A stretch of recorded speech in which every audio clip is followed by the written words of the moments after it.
Bagong ligo tayo mga kapobre. Ligo-ligo tayo. Kasi yung sabi nga dyan ng mga kabit, ulit-ulit yung damit natin. Mukhang hindi na daw tayo naliligo. Bahala ka mag-isip. Choice mo na yan. Pag gustuhin ginahawa ni mo. Ayos lang naman.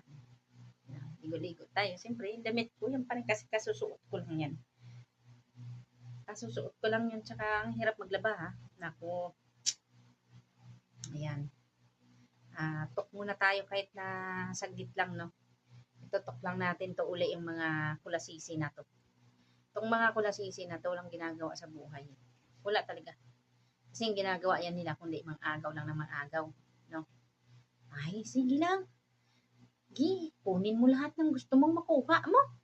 Sige suportahan ta ng mga kulasisi na na. Anuhan natin yan sila. Suportahan natin sa mga gusto nila. Kayo naman talaga. Hindi silang haawatin sa gusto nila. Yun talaga yung balat nila. Yun talaga yung mga balat nila. Madulas. Parang ahas. Diba? Parang ahas talaga yung mga ano niyan. Huwag naman kayo masyado sa kanila.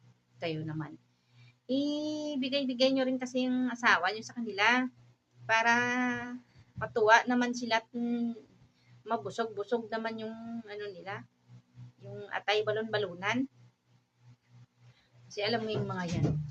Wala ng mga ano yan, mga makain.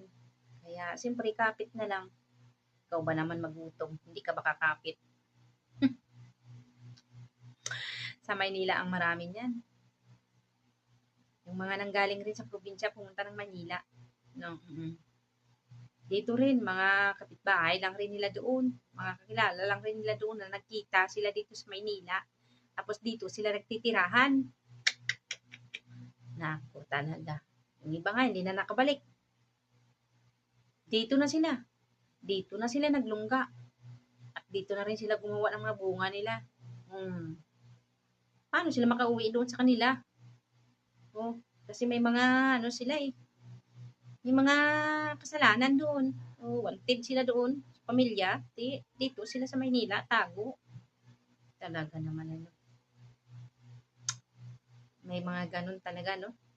Mga wala nang maibigay sa pamilya na makain doon ng anak at asawa niya. Pinangbabae niya pa dito sa Maynila. Itong mga to na to.